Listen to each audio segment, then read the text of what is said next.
नमो भगवते वासुदेवाय।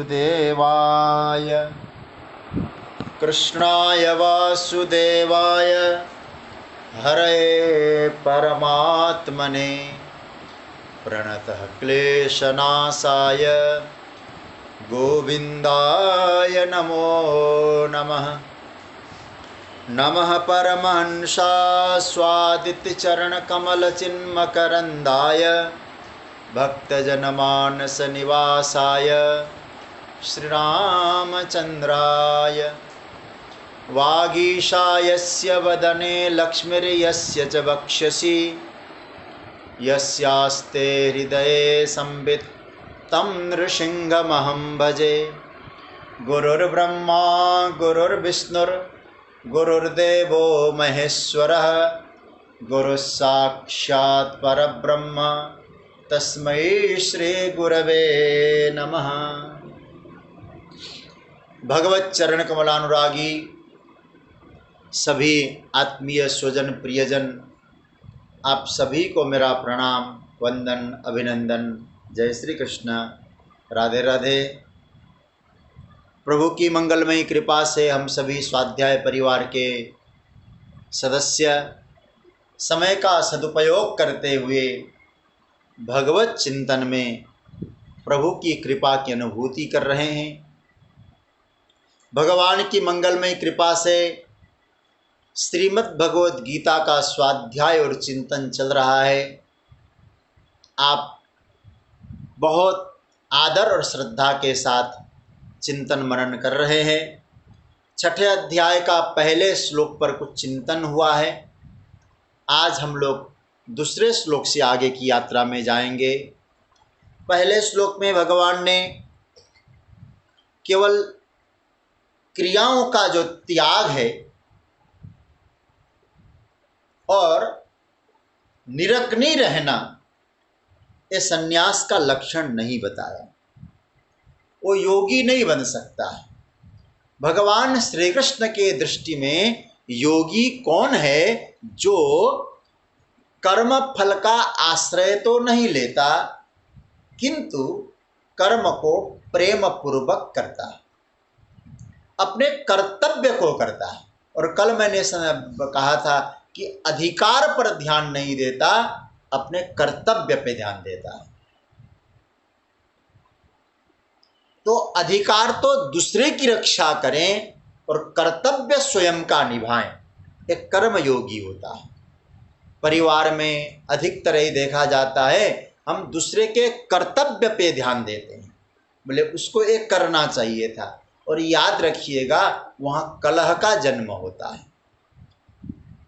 श्रीमद् भागवत में एक छोटी सी कथा है, मैं वहीं से कथा को, आज की यात्रा को प्रारंभ करूं।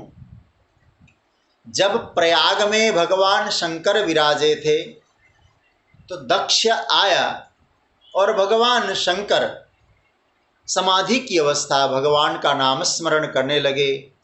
तुम पुनि राम राम दिन राति सादर जपहु अनंग अराति। तो दक्ष ने आया, दक्ष के आते ही सब लोग खड़े होके, दक्ष आखिर प्रजापति था, सब लोगों ने वंदन किया, प्रणाम किया, लेकिन कौन आया कौन गया शिव को कुछ मालूम नहीं। भगवत चिंतन पूर्वक बैठे रहे। अब यहाँ थोड़ा सा चिंतन ये करना है कि दक्ष का शिव का प्रणाम करना शिव का कर्तव्य था, क्योंकि लौकिक दृष्टि से भी देखें दक्ष के दामाद है शंकर, और दामाद पुत्र के समान होते हैं। लेकिन दक्ष को शिवजी प्रणाम करें शिव का कर्तव्य था, दक्ष का अधिकार नहीं था। तो शिव के कर्तव्य को दक्ष ने जब अपना अधिकार समझ लिया तो वहाँ कलह का जन्म हो गया, झगड़े का जड़ पैदा हो गया।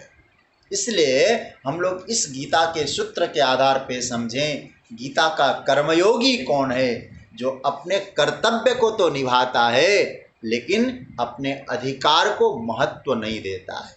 कर्तव्य ठीक से करो ना, अधिकार अपने आप आता है। लेकिन अधिकार पर ही हम लोग महत्व दें, कर्तव्य न निभाएं। अंतिम सूत्र कहे तो कर्तव्य स्वयं को देखें, स्वयं का देखें, अधिकार दूसरे का देखें। मेरे कर्तव्य से उनके अधिकार सुरक्षित रहना चाहिए। सज्जनों, अब भगवान दूसरे श्लोक में योग और संन्यास को एक ही रूप में कहकर संकल्प त्याग की प्रेरणा दे रहे हैं। और बड़ा सुंदर साधना की दृष्टि से भी बड़ा एक मार्गदर्शन करने वाला सूत्र है। इसको हम समझ लें, दूसरे श्लोक का हम सब मिलकर पाठ करें। ये बड़ा साधना की दृष्टि से महत्वपूर्ण चर्चा है। मेरे साथ आप लोग आए। भगवान कह रहे हैं कि अर्जुन, आपके स्क्रीन पर वो श्लोक आया, यम संन्यासमिति प्राहुर योगम तम विद्धि पांडव न ह्यसन्न्यस्त संकल्पो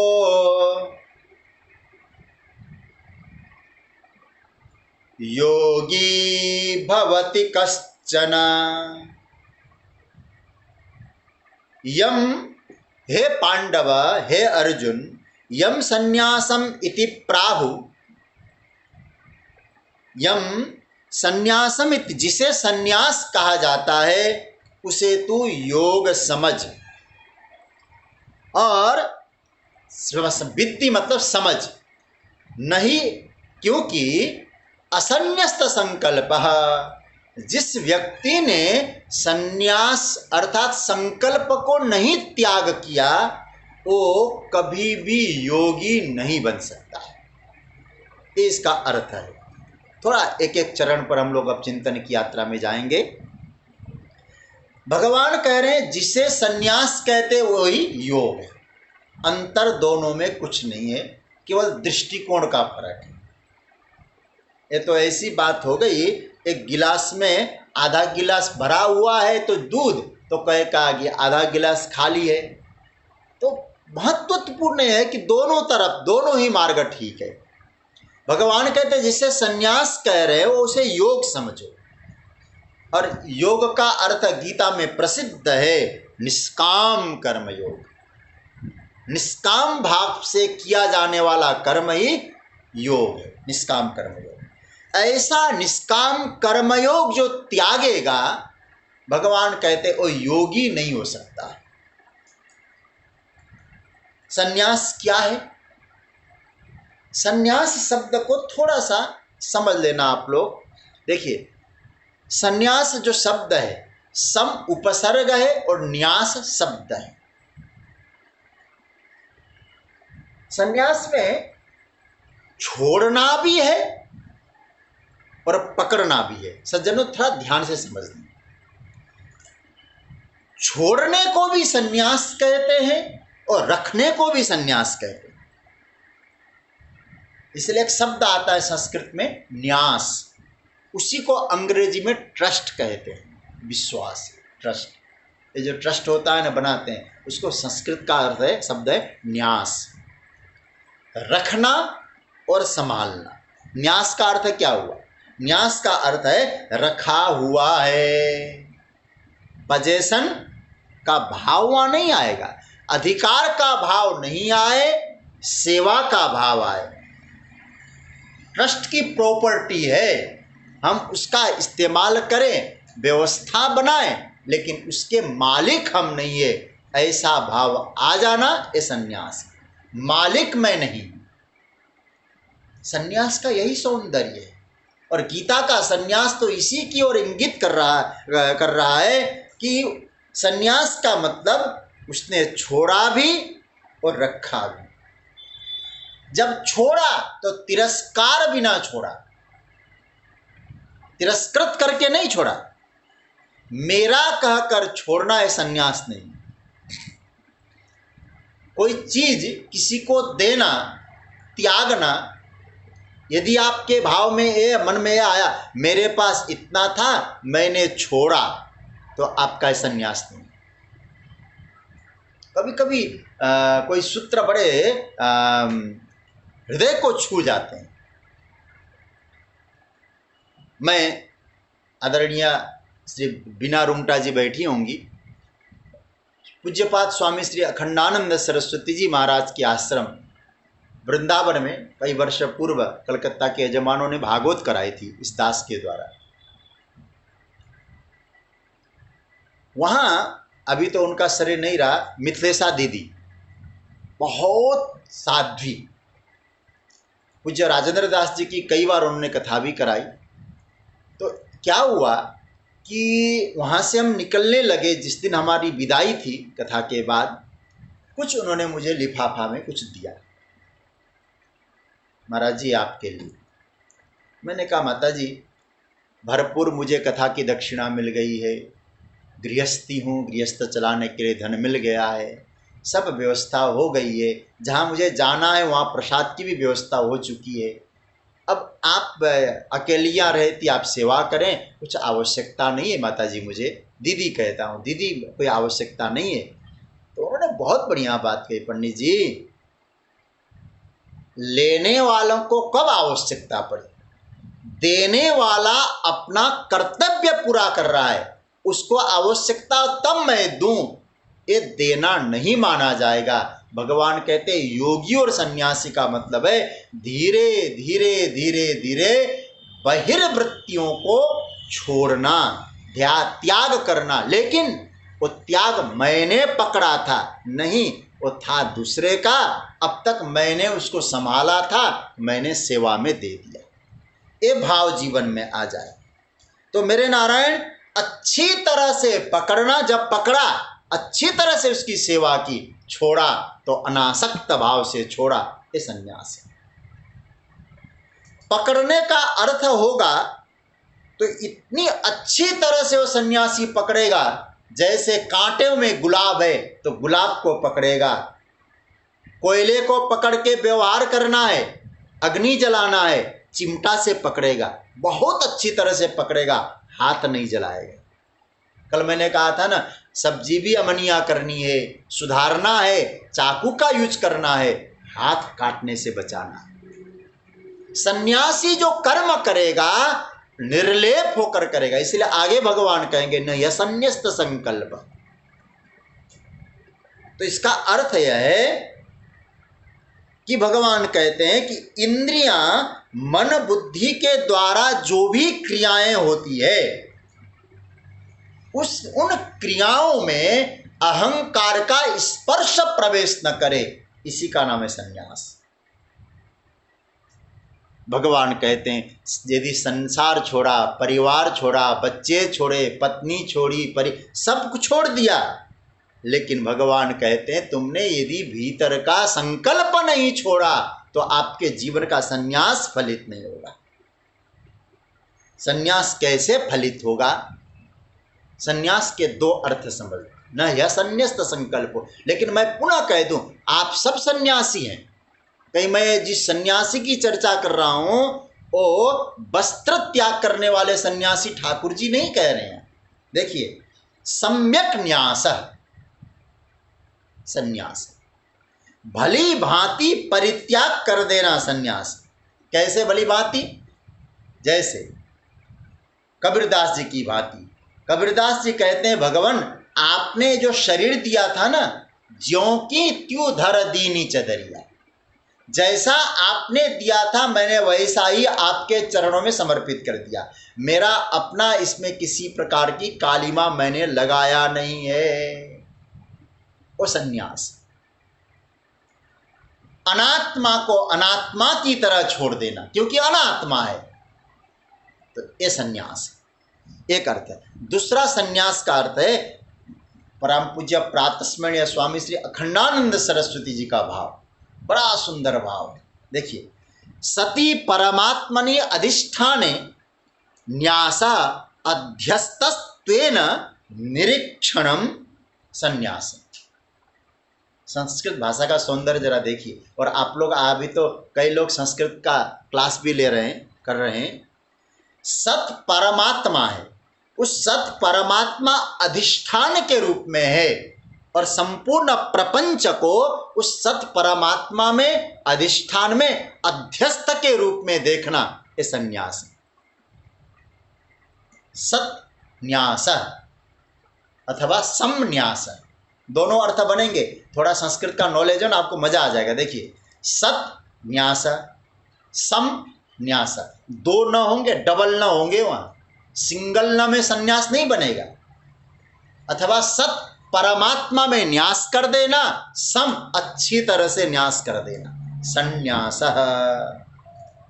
कर्मयोग का यही तात्पर्य है, अहंता ममता आसक्ति न रहे, बांधने वाली चीज से हम न बंधें, कर्म को बड़े निष्ठा से एक साथ करें और जब त्याग ना हो तो विवेक से छोड़े, ये संन्यास। लेकिन भगवान कहते नहीं संन्यस्त असन्यस्त संकल्प, संकल्प का त्याग बहुत आवश्यक है। देखो, सबसे पहले जीवन में क्या होता है, किसी चीज को पाने की एक लालसा जगती है। किसी चीज को पाने की लालसा जगी तो इच्छा प्रकट होती है। लालसा और इच्छा में थोड़ा अंतर आ जाएगा। लालसा साधारण अवस्था, इच्छा लालसा से थोड़ा ऊपर जाए, अब तो चाहिए हमको, अब तो चाहिए। अब उसके बाद लालसा जब प्रबल हो जाए वो कामना बन जाती है, और इच्छा जब प्रबल हो जाए कामना बन जाती है।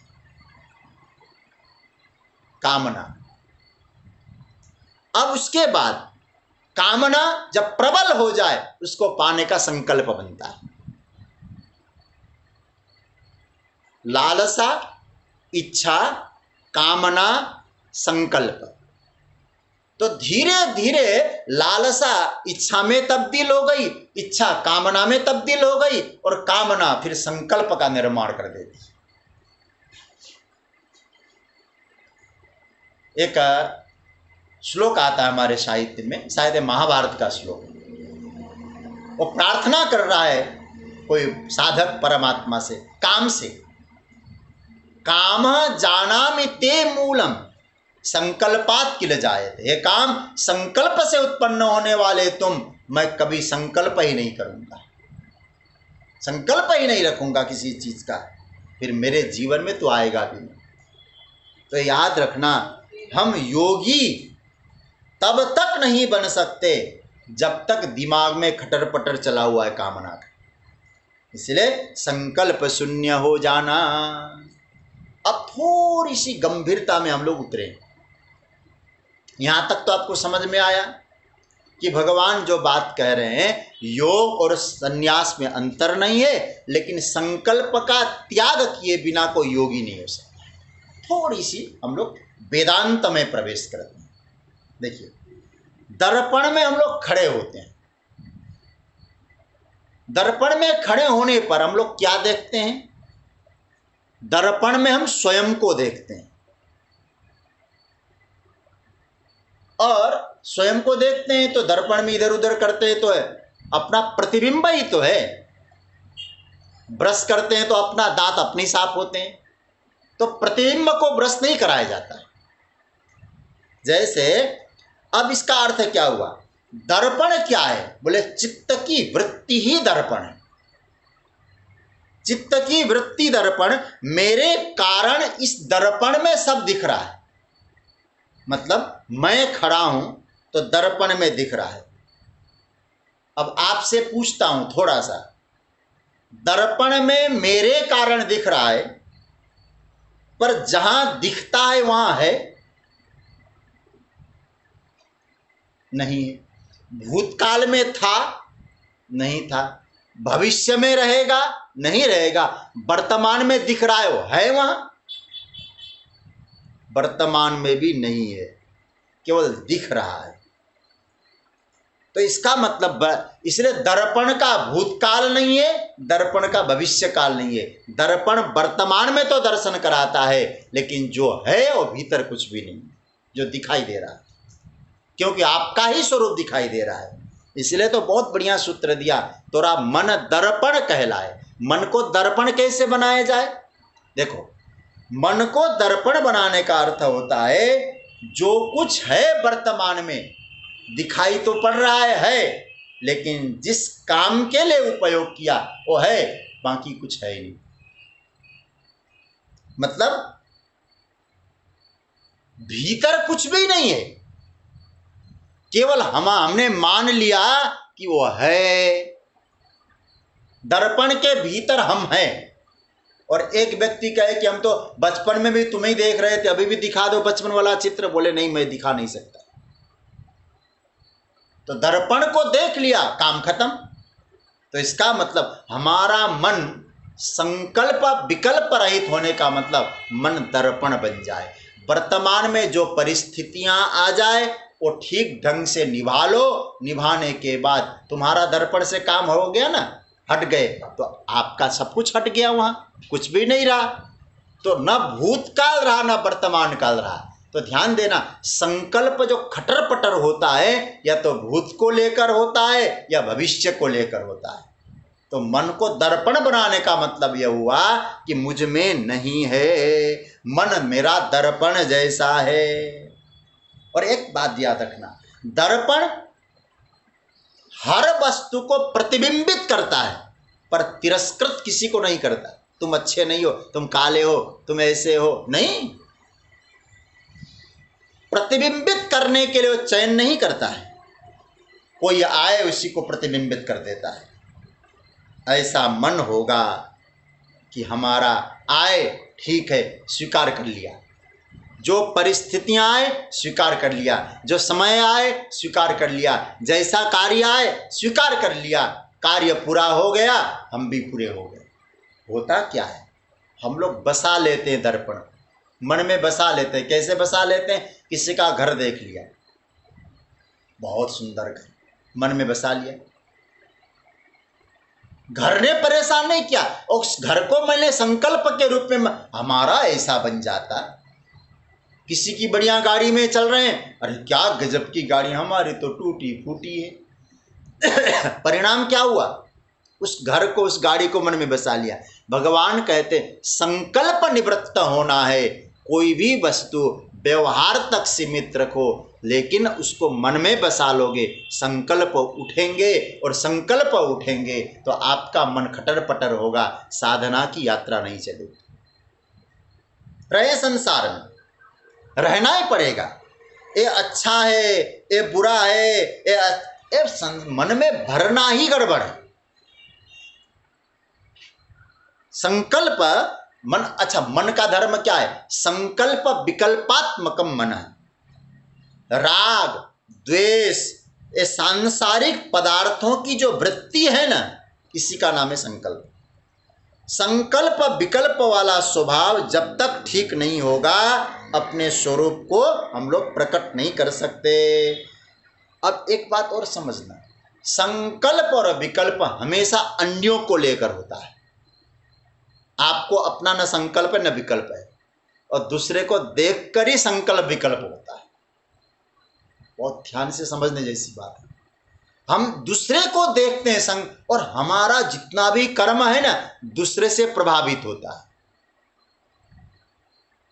योगी जन दूसरे से प्रभावित नहीं होते, अपने आप करते हैं। तो इसका अर्थ यह हुआ। अब एक छोटा सा प्रयोग करके देखिए, आपको बहुत अच्छा लगेगा। आप अपनी आंखों से आपके पास जो कुछ है देख लीजिए। सबसे दूर यदि कोई चीज है, खुली आंखों से उसे देख लीजिए। आपके पास यदि कोई दूर बगीचा दिखाई दे रहा हो, कोई दूर फोटो दिखाई दे रहा हो, सबसे दूर। उसके बाद और नजदीक आइए, आपके पास जो नजदीक है उसको देख लीजिए। उसके बाद और नजदीक आ जाइए, आपके पास गीता का पुस्तक होगा, उसे देख लीजिए। निकट को देखिए, दूर देखा, कुछ पास देखा, फिर निकट देखा। अब आप अपने आप को देख लीजिए। आप कहेंगे तो गड़बड़ कर रहे हैं, अपने आप को कोई देख पाएगा क्या? अपने आप को तो हम देख ही कैसे पाएंगे? लेकिन हमारा शास्त्र कहता है आप मन के साक्षी बनो। मैंने वहां देखा, अब निकटता देखते हुए आइए। मन को साक्षी, मन के साक्षी है। क्या भाव रखे? मन में विचार उठ रहे हैं, आ रहे हैं, जा रहे हैं, उस मन में सब कुछ उथल पुथल हो रहा है, हम उसके दृष्टा बन के बैठे हैं।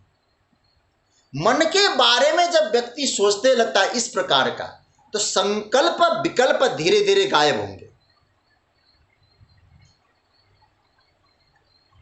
और याद रखना, मन में संकल्प और विकल्प उड़ते रहते हैं तो आप बहिर्मुखी वृत्ति। आपको भगवान अभी ध्यान की प्रक्रिया में ले जाएंगे। ध्यान की प्रक्रिया में ले जाने के लिए भगवान हम सबको एक साधना के मार्ग से ले जा रहे हैं। बहिर्मुखी वृत्ति मत बनाओ, अंतर्मुखी बनाओ। अंतर्मुखी जब वृत्ति होगी तो आप अपने आप को देखेंगे, भीतर देखेंगे, आप देखेंगे, मन की स्थिति को देखेंगे, उसका चिंतन करेंगे। आप मन में प्रवेश नहीं करेंगे, लेकिन दर्पण की तरह मन में आ रहे हैं, लेकिन मन में कुछ नहीं है। इस प्रकार से भाव देखना, तब क्या होगा? आपका मन चैतन्य हो जाएगा। एक वेदांत की और ध्यान की प्रक्रिया की गहन बात आपको बता रहा हूं। देखो, संकल्प विकल्प रहित जो मन होता है ना, उसी मन को चैतन्य कहा जाता है। चैतन्य किसको कहते हैं? संकल्प और विकल्प जहां न हो, इस प्रकार के मन को चैतन्य कहते हैं। जैसे बर्फ और पानी दोनों एक है। आकार युक्त बर्फ वो पानी है, और आकार बिना बर्फ वह भी पानी है। समझ रहे हैं ना? आकार युक्त बर्फ वो भी पानी है, और बिना आकार का बर्फ वो भी पानी है, दोनों एक ही है। ऐसे ही चैतन्य भी ज्ञान है और मन भी चैतन्य है। मन भी ज्ञान है, चैतन्य है। अच्छा, जिस ज्ञान में विचारों की प्रधानता है, उस ज्ञान को, उस चैतन्य को मन कहते हैं। और जिस ज्ञान में विचारों का अभाव हो जाता है, उस मन को चैतन्य कहते हैं। विचारों का प्रभाव जहां है, उस चैतन्य को मन कहते हैं। विचारों का जहां अभाव होता है, उस मन को चैतन्य कहते हैं। गहरी नींद। अब आप जरा सोचिए, क्या नींद में कोई विचार आता है? नहीं आता है। और आप जरा सोचिए, गहरी नींद आ जाए तो आपको कितना आनंद आता है। तो मैं तो आपसे कहूंगा, संकल्प विकल्प आनंद नहीं देता है, त्याग में कितना आनंद है। लोग कहते हैं त्याग महाराज कैसे छोड़ें? अच्छा, पूरे आप 24 घंटा किसी चीज को पकड़े रखिए तो आप मर जाएंगे, हालत खराब हो जाएगा। हालत हमारा, हम जब सो जाते हैं तो हम छोड़ते हैं कि नहीं छोड़ते? गहरी नींद आ जाए, हम सब कुछ छोड़ देते हैं। हमारी संपत्ति छूट गई, हमारी इंद्रियां छूट गई, शरीर छूट गया। क्या होता है? चैतन्य अनुभव होता है। थोड़ा सा, हालांकि मैं नींद के बारे में इतना ही कहूँगा, एक प्रकार का प्रलय ही अज्ञानी है, लेकिन हमें यह समझना है, जैसे सुबह उठते हैं तो हमको कोई कहता है क्या कैसा लगा, आप क्या कहते हैं? बहुत आनंद आया, गजब का आनंद आया, एक ताजगी आपको मिली। अब आपको जो ताजगी मिली, त्याग से मिली या संग्रह से मिली? त्याग से मिली। तो इसका मतलब है किसका त्याग किया? आपने मन से संकल्प विकल्प का त्याग किया, और मन के द्वारा संकल्प विकल्प का त्याग होते ही आपको एक ताजगी मिली, और आपने कहा मुझे आनंद आ गया। तो आपको तो कुछ मालूम ही नहीं था आनंद किसको आ गया। फिर आपको तो कुछ उसमें मालूम ही नहीं था कि क्या हुआ। तो मेरे नारायण ध्यान से समझना, उस समय संकल्प विकल्प रहित जो आपका जो मन है वो चैतन्य थे, वो चैतन्य स्वरूप में थे। तो इसका मतलब है, फिर आपसे कह दूं, हमारे जीवन में विचारों का अभाव। इसलिए रमण महर्षि कहा करते थे, निर्विचार बनो। निर्विचार जब बनोगे तो आपको ब्रह्मानुभूति हो रही है। विचारों का प्रवाह छोड़ना है तो आप अपने मन को चैतन्य और निर्विचार बना सकते हैं। और उस कब हो सकता है, कैसे हो सकता है? भगवान कहते निरंतर अभ्यास से होगा। उसके लिए अभ्यास करना पड़ेगा। अभ्यास क्या करना पड़ेगा? आप एकांत में बैठिए, जो आपके लिए कर्म आया है उस कर्म को बहुत प्रेम से करिए। कर्म त्याग की बात गीता ने नहीं कही है। आप खूब जो भी आया है, ऑफिस का काम हो, व्यापार का काम हो, पूजा का काम हो, भोजन बनाने का काम हो, जो भी कार्य है उस कार्य को आप प्रेम पूर्वक करिए, खूब आनंद से करिए। और आनंद से करने के बाद जब समय मिलता है एकांत में बैठिए और अपने आप से पूछिए, जो कार्य मैंने किया उस कार्य का चिंतन क्या फिर मन में प्रवेश हो रहा है? जैसे कई लोगों की आदत होती है ना, ऑफिस में काम करके आए और घर में रहे और पति पत्नी पर बच्चों से, परिवार वालों से मिलना आए और पूरे ऑफिस के काम बखान करने लगे। आज ऐसा मीटिंग हुआ, वो आया था, हमने चाय पी, चाय फला। अरे भाई, अब ऑफिस के काम को घर में लाके तुम क्यों उनका दिमाग खराब करना चाहते हो? ऑफिस का काम ऑफिस में खत्म। अब यहाँ बैठ के घर में हंसी करो, ठिठोली करो, आपस में बातचीत करो। तो ध्यान देना, ऑफिस का सुख दुख घर में रखोगे तो घर के लोगों के भी दिमाग खराब हो जाएंगे। तब भगवान यहाँ कह रहे हैं कि व्यवहार किया आपने, ऑफिस में व्यवहार किया, भोजन का व्यवहार किया, लेकिन कभी एकांत में बैठ के सोचो कि जो मैंने व्यवहार किया उसका असर मन पर कितना पड़ा है। यदि उस व्यवहार को आपका वो व्यवहार का असर यदि मन पर पड़ रहा है तो ध्यान देना, अभी आपका मन निर्विचार नहीं हो रहा है, संकल्प विकल्प चल रहा है। तो मन चैतन्य नहीं हुआ है, मन जागरण नहीं हुआ है। मेरे पूज्य गुरुदेव कहा करते थे, देखो मन को जागृत बनाओ। मैं कहा करता था, महाराज जी ये मन को जागृत बनाने का उपाय क्या है? बोले अधिक से अधिक मन का मंत्र का जप करो, इष्ट मंत्र का जप करो, जो भी इष्ट मंत्र है उसका जप करो, ध्यान करो, एकांत में चिंतन करो। और एकांत में चिंतन करके मन का चिंतन जप करें, धीरे धीरे अभ्यास होगा। लेकिन बस यही बात आपसे कहूं, काम किया है पूरा करो, जब करो मनोयोग से करो, लेकिन उस संकल्प, उस मन में उस संकल्प को मत डालो। जैसे मन क्या है? मन एक तरह का बर्तन बना हुआ है। और कैसा बर्तन है जानते हैं? बड़ा सुंदर बर्तन है, लेकिन उसमें हमने संकल्प विकल्प रूप पदार्थ को डाल दिया है। भगवान कहते ओ खाली करो, तुम्हारा मन निर्विचार होगा। और निर्विचार मन में ही चैतन्य उतर के आएगा, चेतनता उतर के आएगी। फिर चेतनता का अनुभव आपको हो जाएगा, फिर स्वयं का अनुभव होगा। तो स्वयं का जिस दिन अनुभव हो जाएगा, आपके जीवन में संन्यास फलित हो जाएगा, योग फलित हो जाएगा। लेकिन मन खाली किए बिना आपके जीवन में नहीं हो सकता कुछ। इसलिए भगवान कहते नया संन्यस्त संकल्पो योगी भवति कश्चन। योगी बनना है। कल की बात मैं कह दूं, अष्टांग योग से आप याम नियम आसन इत्यादि करके योगी बनना नहीं है। योगी बनने का मतलब है कि हम जहाँ हैं अपने आप को पहचाने।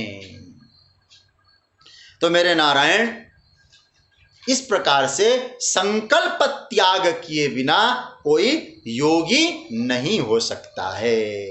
तो मन के डस्टबिन को, मन का जो पात्र है उसको बहुत स्वच्छ बनाकर उसमें से संकल्प विकल्प की जो वस्तुएं हैं उनको हटाइए, आपका मन चैतन्य हो जाएगा। अब इसके बाद भगवान आगे के श्लोक में कहते हैं, ये श्लोक साधना की दृष्टि से तीसरा श्लोक, इसमें भगवान ने श्रेणी बताई कि पहले तो ये बताया योगारूढ़ तक पहुंचने के लिए क्या करना है और योगारूढ़ का आधार क्या है।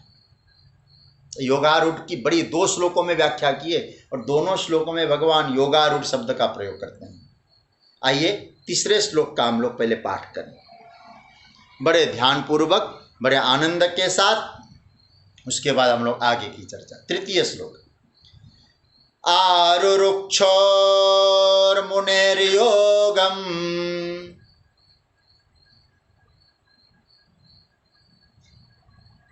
कर्म कारणमुच्यते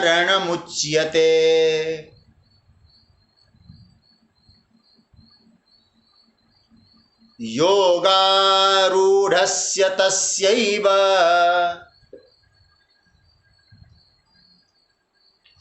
शमः कारणमुच्यते।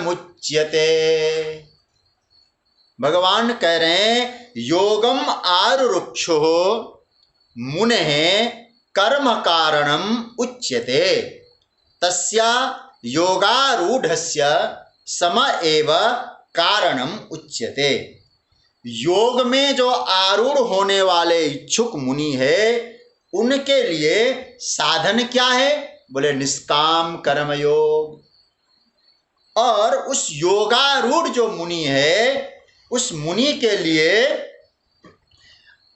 योगारूढ़ मुनि के लिए शांति ही योगारूढ़ में पहुंचने का आधार है। शम, समझ रहे होंगे, मतलब योग में आरूढ़ होने के इच्छुक मुनि के लिए कर्म ही परम कारण है, कर्म का ही आधार लेना होता है, निष्काम कर्म का।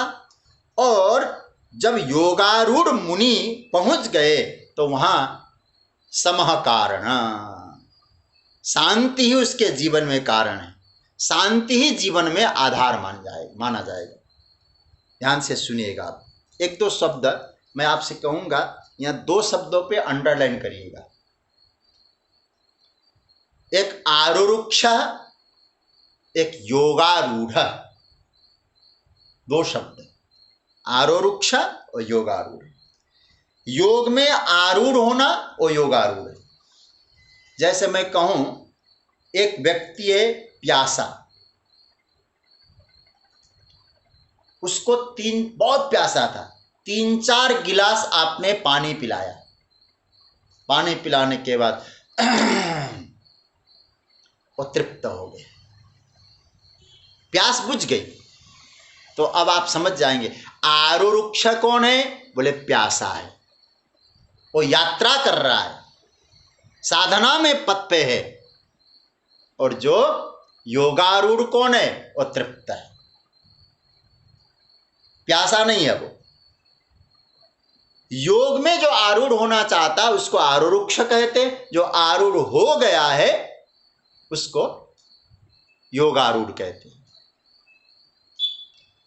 एक बार किसी ने हनुमान चालीसा की कथा के प्रसंग में हमसे किसी ने पूछा था, हालांकि संतों की कृपा से हमने उत्तर दिया था। शायद रवि भैया अभी अकोला से मानदना जी भी हैं, खूब प्रेम से कथा सुनते हैं और हमारे कासर परिवार तो है ही।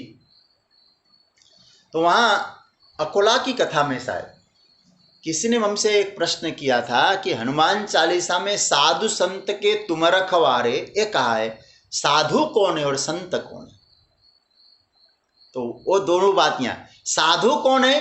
बोले साधु वो है जो साधना में है, साधना कर रहा हो साधु है।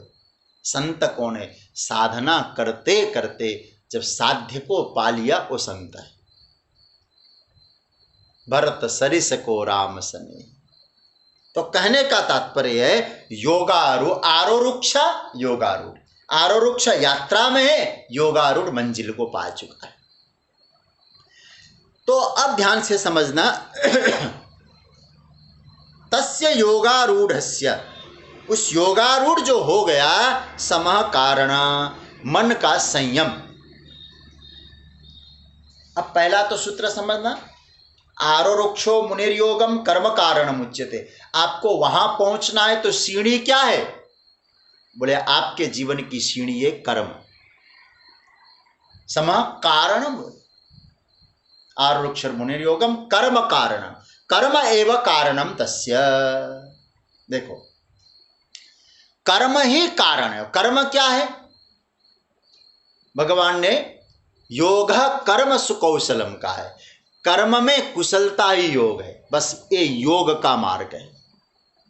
आरुक्ष ये साधनावस्था, योगारूढ़ ये साध्यावस्था है।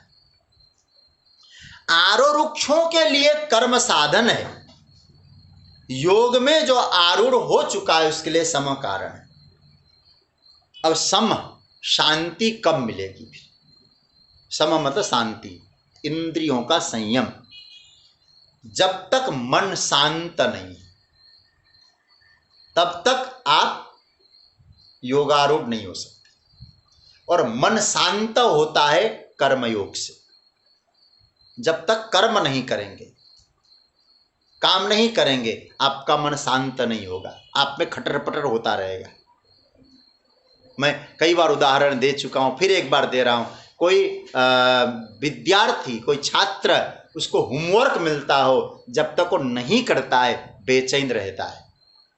आज आपका ऑफिस से काम आया है, आपको करना है, आपके लिए कर्म है वो, लेकिन जब तक नहीं करेंगे क्या आप चैन पाएंगे? कर लिया तो मेहनत भले लग गई होगी, लेकिन आप देखिए जरा, करने के बाद आप कितने खुश हो जाते हैं। बस यही सूत्र समझने जैसा है। योगारूढ़ होने के लिए क्रिया आवश्यक है। देखो, पाणिनि जी महाराज कहते हैं योगारूढ़ का अर्थ क्या? योग में आरूढ़ होना है। योग में क्या है? योग के अष्टांग योग, यम, नियम, आसन, प्राणायाम, प्रत्याहार, धारणा, ध्यान, श्याम, समाधि। समाधि सिद्ध हो गई तो उसके जीवन में क्लेश की निवृत्ति हो जाती है योगारूढ़ की अवस्था में। और क्लेश क्या है? पंच क्लेश, अविद्या, अस्मिता, राग, द्वेष, अभिनिवेश। आपको जब योगारूढ़ की श्रेणी में जाना है तो आपको योग का माध्यम हो, कर्म का माध्यम हो, कर्मारूढ़ होना पड़ेगा। पहले क्रिया योग का अभ्यास, कर्म का अभ्यास, धीरे धीरे धीरे धीरे आप उस निष्काम भाव से प्राप्त कर्म को करते रहिए।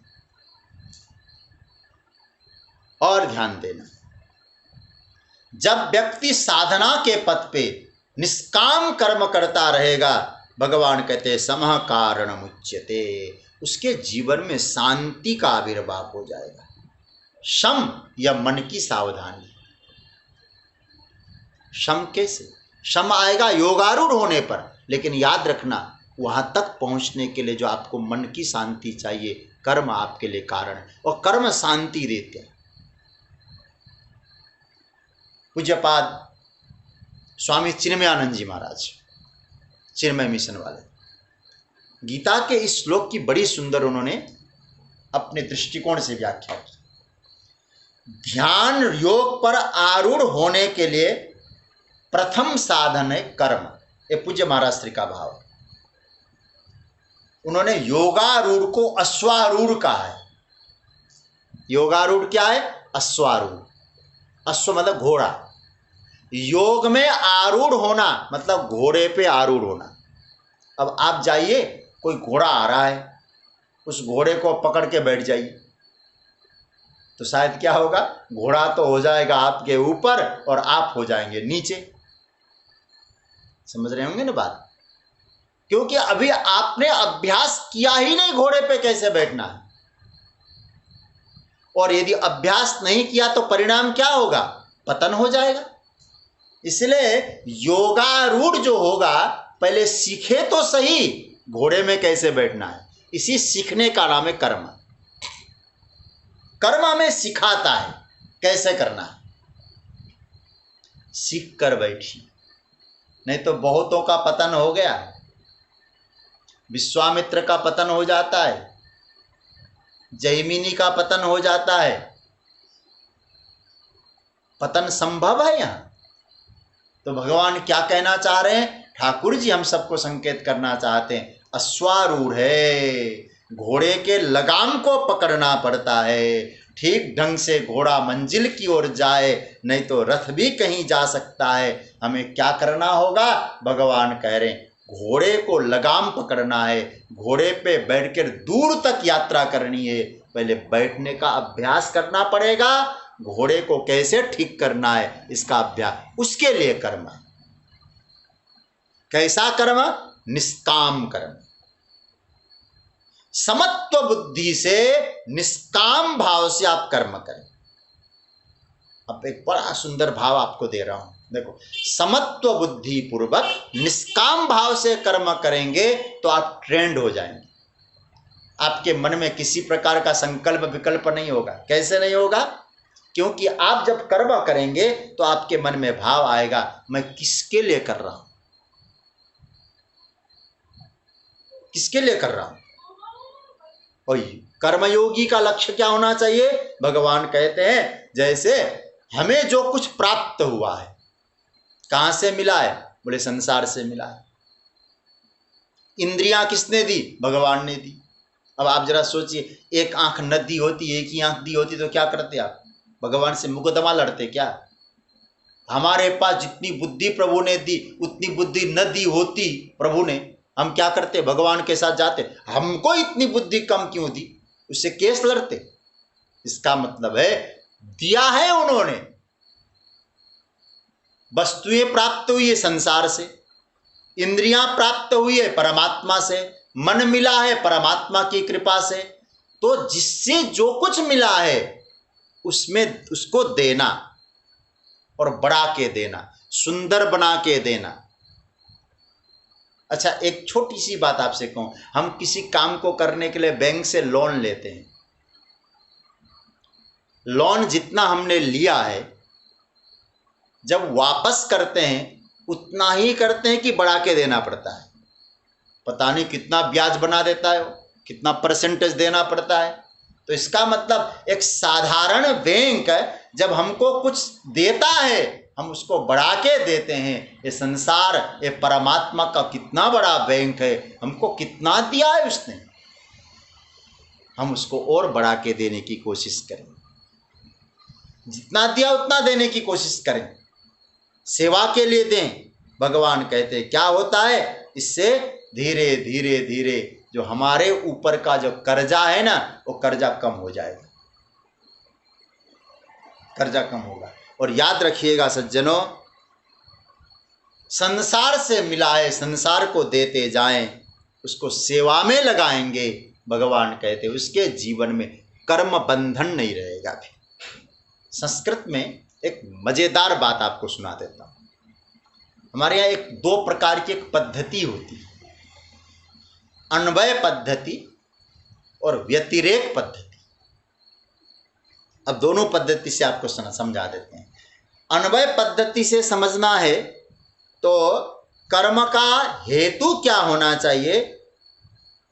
अन्वय का मतलब होता है सकारात्मक दृष्टिकोण से, करोगे अच्छा होगा, नहीं करोगे तो ये होगा। तो करने से क्या होगा? देखो, अन्वय पद्धति देखेंगे तो श्रीमद् भगवत गीता का 4 अध्याय का 23 नंबर का जो श्लोक है, भगवान वहां अन्वय पद्धति बता रहे। गत संगस्य मुक्तस्य ज्ञानावस्थित चेतसः यज्ञायाचरतः कर्म समग्रम प्रविलीयते। भगवान कहते हैं अर्जुन, आसक्ति रहित होकर ज्ञान में अवस्थित चित्त के द्वारा यज्ञ के भाव से, सेवा के भाव से यदि आप कर्म करते हैं तो आपके जीवन में वो कर्म आपके लिए बाधक का काम नहीं बनेंगे, अपितु साधक का काम बनेंगे। वो कर्म धीरे धीरे संकल्प विकल्प निर्माण नहीं करेगा। क्या करना होगा? यज्ञाया आचरतः, यज्ञ के लिए आचरण करें। नहीं करेंगे तो क्या होगा? फिर आप देखिए 3 अध्याय का 9वां श्लोक, उसमें भगवान ने स्पष्ट कह दिया। 3 अध्याय के 9वें श्लोक में यज्ञार्थात कर्मणोन्यत्र लोकोयम कर्म बंधन तदर्थम कर्म कौन्तेय मुक्त संग समाचर। हे अर्जुन, यज्ञ के लिए कर्म नहीं करोगे तो तुम्हारे जीवन में बंधन आएगा, बांधेगा वो। बंधन कारक हो जाएगा। जो काम करें यज्ञ के लिए हो, सेवा के लिए हो, सेवा भाव से जब कर्म होता है वो यज्ञ कर्म होता है, वो बंधन कारक नहीं होता है। और जब बंधन कारक नहीं होता है, आपके मन को बांधेगा नहीं, और मन को बांधने का काम संकल्प का होता है, संकल्प रहेगा नहीं, क्योंकि हम जो आ रहा है दर्पण की तरह वर्तमान में कर रहे हैं, हमें न इसका फलभागी बनना है। तो भगवान यहां कह रहे समत्व बुद्धि रूप कर्म, समत्व बुद्धि रूप। देखिए, समत्व बुद्धि रूप कर्म ही योगारूढ़ में पहुंचने के लिए सीढ़ियां है, और सीढ़ियां हैं। अब मैं आपसे, अब आप कहेंगे समत्व बुद्धि क्या है, ये भी बता दीजिए। देखिए, भगवान यहाँ जो सूत्र दे रहे हैं समत्व बुद्धि का, इस 6 अध्याय में आरोरुक्षोर मुनेर योगम कर्म कारण मुच्यते। कर्म मतलब समत्व बुद्धि रूप कर्म। एक तराजू है, तराजू में हम कोई वस्तु तोलते हैं, तोलते समय, अब आजकल तो सब इलेक्ट्रॉनिक चीज हो गई, तो तोलते समय जो तोल के वस्तुएं दे रहा है वो यूं करके एकदम बैलेंस रखता है, कांटे इधर उधर न हो। संसार द्वंद्वात्मक है, ध्यान से सुनना, द्वंद्वात्मक संसार है। यहां आप ये समझो कि एक चीज हमको मिले दूसरा न मिले, वो संभव नहीं। मैंने गीता के प्रसंग में संभवतः पहले भी कहा, दोनों एक साथ रहते हैं। क्या? सुख दुख, लाभ हानि, जय पराजय, ये साथ साथ रहते हैं। तो इसका मतलब है द्वंद्व है। हम लोग ये समझे सुख और दुख रख दिया, एक काम करो सुख तो मुझे दो, दुख हटा दो। भगवान कहते ये चलेगा ही नहीं।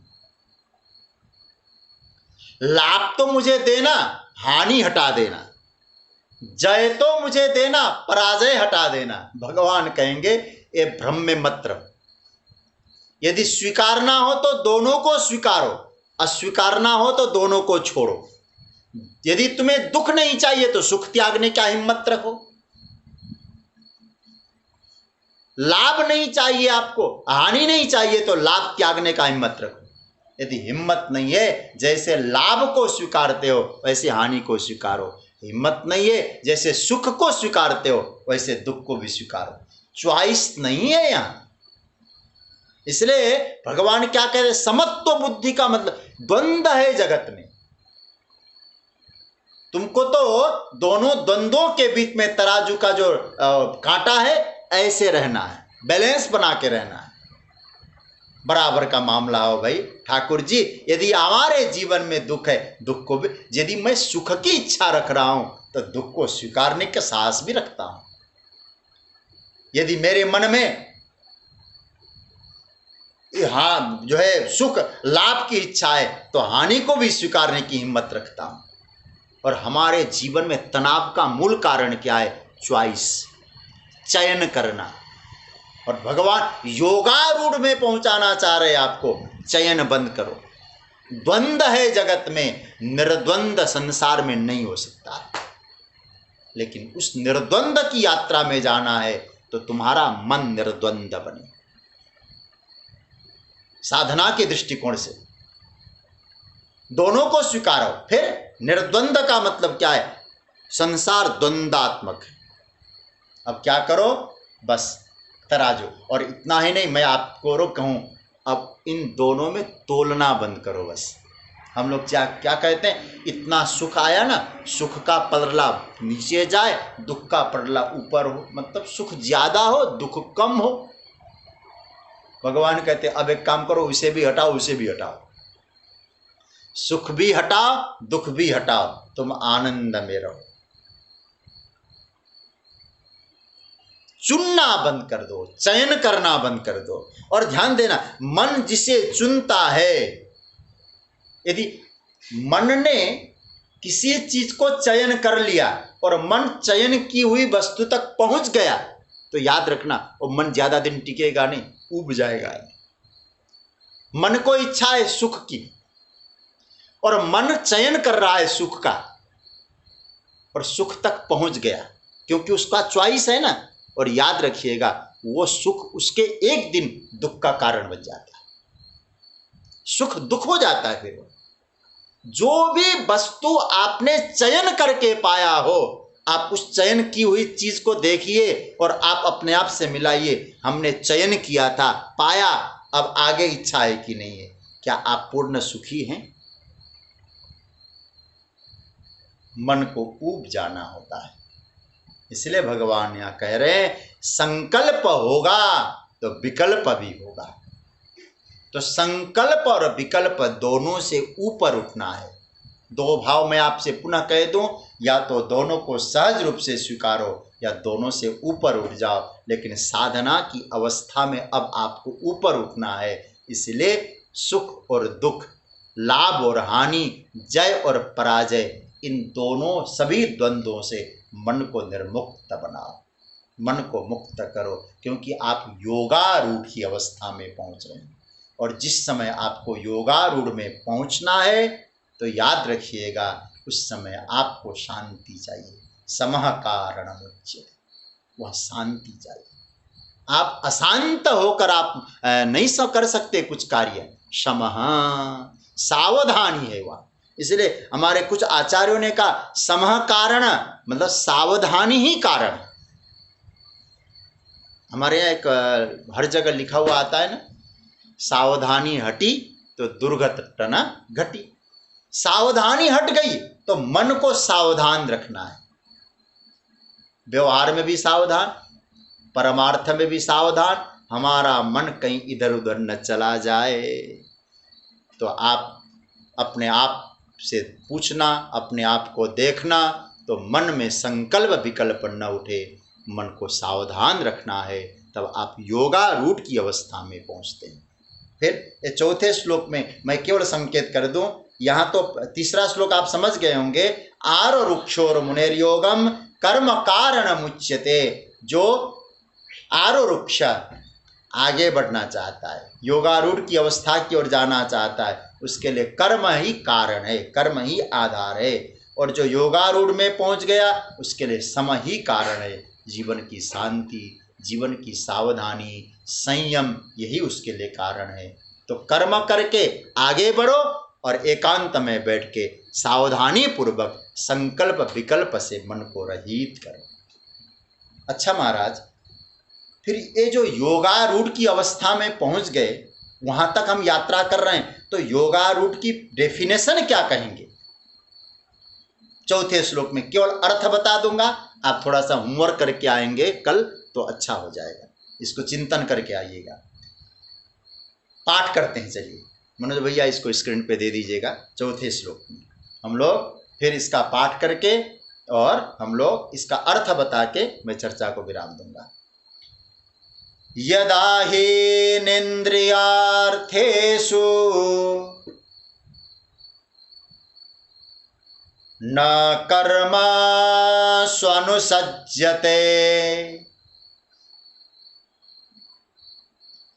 सर्वसंकल्प संन्यासी